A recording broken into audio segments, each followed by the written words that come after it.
सदाचार किसे कहते हैं और सदाचारी व्यक्ति जो है वह कैसा कार्य करता है।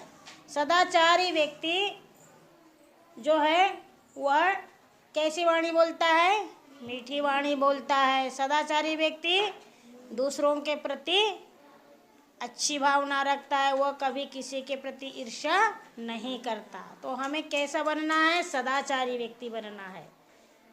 सदाचारी व्यक्ति बन करके हमें, जैसे अभी हम आप लोगों को एक प्रसंग बता रहे थे और बहुत अच्छा प्रसंग है। इस प्रसंग में तो सदाचारी का मतलब क्या होता है कि सदाचारी, सदाचार सद आचरण करना, अपने जीवन में अच्छी सहानुभूति करना, अपने जीवन को अच्छा बनाना, अपने जीवन को आगे बढ़ाना। और सदाचार का मतलब होता है कि हमें कभी भी किसी के प्रति घृणित भावना से नहीं देखना, हमेशा सत्कर्म करना, अपने जीवन को सत्संगति में निभाना, सत्संगति की ओर ले जाना, अच्छे आचरण करना, दुर्गुणों का त्याग करना, सज्जनता को धारण करना, यही है सदाचार। तो सदाचार के बारे में एक बहुत सुंदर प्रसंग हम बता रहे थे। क्या बता रहे थे कि राजस्थान का एक क्षेत्र है जयपुर। जयपुर हम गए हैं, राजस्थान में गए हैं। जहाँ पर हम गए हैं राजस्थान में, जयपुर में, हम वही की बात आपको बता रहे हैं और ये हकीकत घटना है। तो राजस्थान के पास में एक गांव जो था, वहाँ पर कुआं था। वहाँ पानी जो है तो बहुत कम मिलता है, क्योंकि वहाँ पे मरुस्थलीय जगह है, वहाँ सबसे ज़्यादा रेत पाई जाती है और रेत में पानी का अभाव होता है, वह पानी नहीं मिलता है। तो इसी प्रकार से वहाँ पे 4 स्त्रियाँ थी, 4 स्त्रियाँ, और कुएं में चारों स्त्रियाँ पानी भरने के लिए जा रही थी। तो सबसे पहले चारों स्त्रियों ने अपने सर पे घड़ा रख लिया और घड़ा रख करके पानी भरने के लिए गई। पानी भरने के लिए जा रही है, जैसे ही जाती है तो 4 बाइयाँ जैसे मिलती है, तो कभी भी चारों बाइयाँ अगर मिल गई तो आपस में बहुत बातचीत करती। तो उसी प्रकार से वो भी बढ़िया मस्त बातचीत करते करते जा रही थी। बढ़िया मस्त अपने सर पे घड़ा रख ली और घड़ा रख करके चारों बाइयाँ जा रही थी कुएं में पानी भरने के लिए। तो होता क्या है, सबसे पहले वाली बाई ने क्या कहा, अपने लड़के का उन्होंने जिक्र किया और कहा, अरे बोली मेरा जो लड़का है, मेरा लड़का कैसा है, बहुत अच्छा है, बहुत सुंदर है। और बोले मेरा लड़का क्या है, पहलवान है, और पहलवान है मेरा लड़का, बड़ी बड़ी कुश्तियाँ लड़ता है, प्रतियोगिता में भाग लेता है, और बोले सब तरफ में बोले उसका नाम फैला हुआ। ऐसा उसकी माँ कहने लगी और कहने लगी कि मेरा लड़का इतना अच्छा पहलवानी करता है और लोग मेरा सम्मान करते हैं। तो दूसरी वाली स्त्री रही, दूसरी वाली स्त्री क्या बोलती है, दूसरी वाली स्त्री बोलती है, अरे बोले तू क्या बताएगी, बोले मेरा लड़का तो जज है, बोले मेरा लड़का जज है, बोले और मेरा लड़का कुर्सी पे बैठता है, फैसला करता है, और वह किसी को सजा और किसी को फांसी भी दे देता है। बोले तो बोले सब मेरे पास सिफारिश लेकर के आते हैं, बोले कि मेरे को बचा दो, मेरे को बचा दो। इस प्रकार से बहुत सारे लोग मेरे पास आते हैं। बोले तो बोले मेरा लड़का बोले कोई कम थोड़ी है, बोले मेरा लड़का जज है। बोले इस प्रकार से दूसरी वाली जो बाई थी, वो स्त्री, उन्होंने भी अपने बेटे की जिक्र किया। इसके बाद में तीसरी वाली जो थी स्त्री, वो तीसरी वाली ने जैसे दूसरी वाली ने अपना बोलना बंद किया, उसे तपाक से तीसरी वाली ने बोलना चालू किया, रहने दो बोले तुम्हारी बात, बोले मेरा लड़का तो ज्योतिषी है, मेरा लड़का जो है वो क्या है, ज्योतिषी है, और बोले वो तारों को देखता है, तारों को देख करके बताता है कि वर्षा कब होगी, अकाल कब होगा, सूर्य ग्रहण कब होगा, चंद्र ग्रहण कब होगा, हैं, और इस प्रकार से नक्षत्र क्या है, ये इसके बारे में बोले सब मेरा लड़का बताता है। बोले मेरा लड़का ज्योतिषी है, बोले ज्ञानी है, वो तो सब जितने भी हैं ज्योतिषी ज्ञान है, वो ग्रह नक्षत्र सब बताता है। बोले और इस प्रकार से बोले सब लोग जो है बोले उसके पास में आते हैं, बोले बड़ी भीड़ लग जाती है, बोले और सब लोग अपना भविष्य पूछने के लिए आते हैं, बोले दूर दूर से सब लोग आते हैं। बोले मेरा लड़का ज्योतिषी है बोले, बहुत बड़ा ज्ञानी है बोले, और सब लोग बोले मेरा आदर करते हैं बोले। तो इस प्रकार से तीसरी बाई भी बोलने लगी। अब पहली वाली ने बोली, दूसरी वाली ने भी बोली और तीसरी वाली ने भी बोली, लेकिन चौथी वाली जो बाई थी वो बेचारी क्या करेगी, वो चुप रही, उसने कुछ भी नहीं बोली। तीसरी वाली बाई ने, सब लोग तीनों बाइयों ने अपने अपने बेटे का जिक्र किया और अपने अपने बेटों के बारे में बताने लगी, और चौथी वाली जो बाई थी वह चुप रही। तीनों ने बहुत ताना मारा, लेकिन बेचारी का जो लड़का था, चौथी वाली का जो लड़का था, वह लड़का क्या था, पढ़ा लिखा नहीं था, अनपढ़ था।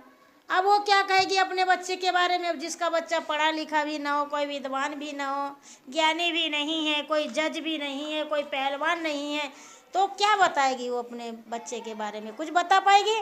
कुछ भी नहीं बता पाएगी वो। तो इस प्रकार से चौथे नंबर की जो बाई थी वो बेचारी चुपचाप रह गई और उसने किसी भी प्रकार से कोई जवाब नहीं दिया। तो अब इस प्रकार से सब लोग कहने लगे, अरे बोले ऐसा मत कहो, ऐसा मत कहो। बोले जब वो चुप रही तो सब बाई लोग उनको ताने मारने लगी, बोले तू बोलती क्यों नहीं है, क्यों नहीं बोलती है तू? बोले तीनों की तीनों बाइयाँ जो है वो चौथी वाली बाइयों को ताना मारने लगी, बोले तू बोलती नहीं है।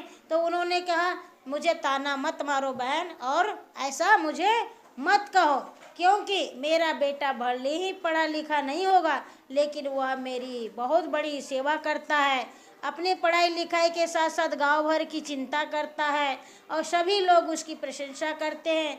मुझे इसी में प्रसन्नता है। और इसी प्रकार से ऐसा बातें करते करते करते करते करते चारों बाइयाँ जो है वो कहाँ पहुँच गई? कुएं पर पहुँच गई, और कुएं में जाकर के बढ़िया वो पानी भरने लगी। सभी लोगों ने अपना अपना घड़ा भरा, और घड़ा भर करके फिर चारों बाई जो लोग हैं वो चारों बाइयाँ पानी का घड़ा भर करके अपने सर पर रख करके जब वापस लौटने लगी, तो जब वापस लौटती है सिर पर घड़ा रख करके, तो एक वृद्ध जो था, महान आत्मा जिसकी कहना चाहिए महात्मा ही, तो वह वृद्ध जो है उनकी बातों को सुन रहा था और उसके मन में बड़ा कौतूहल जाग रहा था कि बोले देखें तो चारों बाइयों में सब बाइयों ने तो अपने अपने बच्चों के बारे में बोल दिया, तीनों बाइयों ने बता दिया, तो बोले जरा मैं देखूं तो कि अच्छा बालक इसमें कौन निकलता है। तो थोड़ी ही देर हुआ था कि अभी 4 पग भी नहीं चल चुकी थी बाइयाँ लोग, और सबसे पहले जो है तो धूल उड़ाती हुई मोटर रुकी, उधर से आए मोटर, और मोटर धूल उड़ाती हुई वहीं पर रुक गई। अब उसमें बैठा क्या था? जज। मोटर के में कौन बैठा था? जज बैठा था। और जज जो थे उन्होंने अपने माँ को खूब डांटा, खूब फटकारा, खूब, और उन्होंने अपनी माँ की पूरी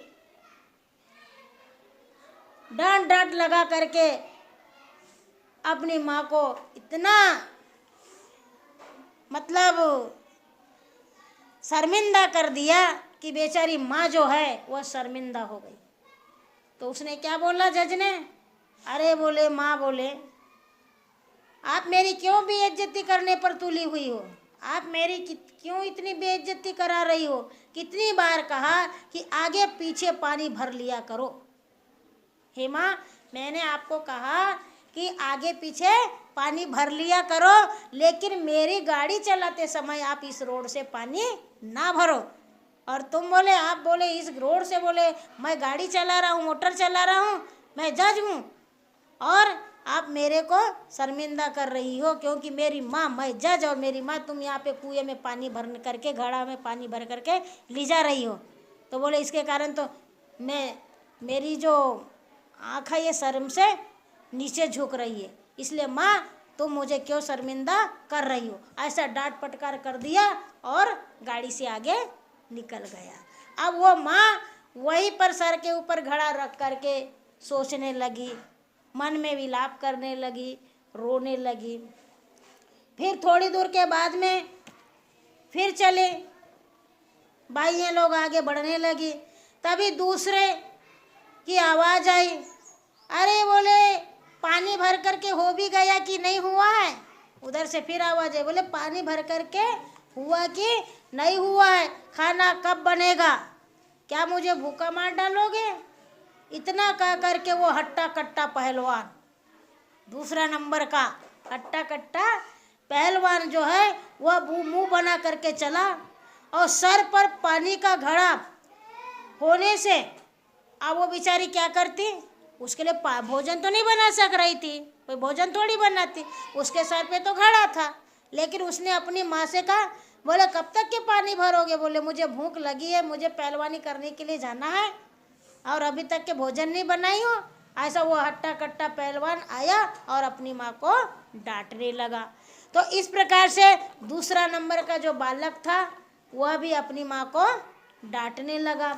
अब इसके बाद में थोड़ी देर के बाद में क्या हुआ, तीसरा नंबर का जो व्यक्ति था, जो ज्योतिषी था, और ज्योतिषी जो है वो बड़ा चिल्ला चिल्ला करके कह रहा था, पता नहीं आज मेरे भाग्य में खाना भी लिखा है कि नहीं लिखा है, आज मुझे कहीं जाना है लेकिन मुझे भोजन भी मिलेगा कि नहीं मिलेगा। माँ तुम अभी तक के आई नहीं हो और मेरे को भोजन बना करके खिलाई नहीं हो, पता नहीं, बोले मुझे तो दूसरी जगह जाना है, ज्ञान बांटना है, दूसरी जगह जाना है, दूसरों का भविष्य देखना है, और अभी तक के मुझे भोजन नहीं मिला, क्या मैं भूखा जाऊंगा दूसरों को ज्ञान देने के लिए। इस प्रकार से तीसरा जो बालक था वह भी अपनी माँ को डांटने लगा। अब तीनों हो गए, पहले ने भी डांटा, दूसरे ने भी डांटा, तीसरे ने भी अपनी माँ को डांट लगाया, लेकिन बचा था चौथा बालक। तो चौथा बालक जो बचा था उसकी जो माँ है वो अपने सर के ऊपर घड़ा भर करके ला रही थी। तो तीसरा बालक जो था वह तीसरा बालक जोर से दौड़ा अपनी माँ की तरफ।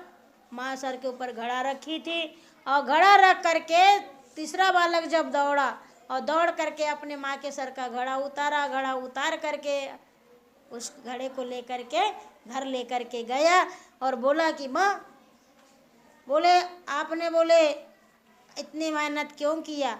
माँ मैं पानी भर लेता, मैं भले ही दूर गया था, कैसे कमा करके लाया था, फिर भी मैं आता और आ करके मैं अपना कार्य कर लेता, लेकिन आप पानी भरने के लिए क्यों गई थी माँ। और इस प्रकार से वह बालक अपनी माँ को देख करके रोने लगा।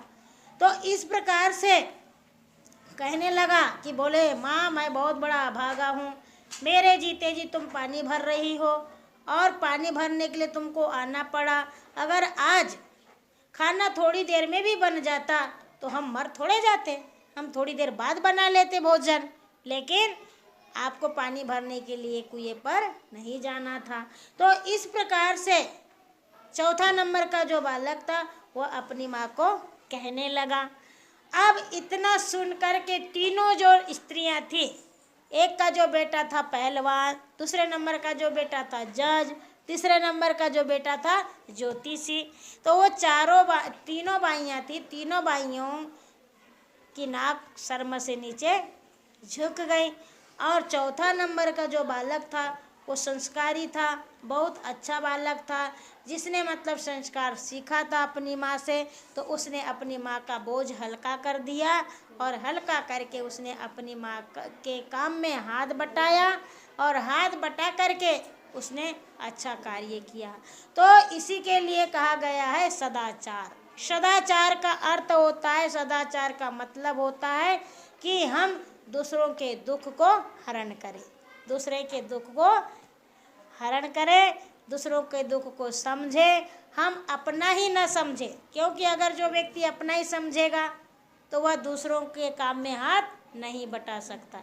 इसलिए कभी भी हमें दूसरों का वर्क करना चाहिए, दूसरों का काम करना चाहिए, दूसरों का सहयोग करना चाहिए। चाहे अगर कोई व्यक्ति प्यासा है उसको पानी पिलाना चाहिए, कोई व्यक्ति भूखा है उसको भोजन कराना चाहिए।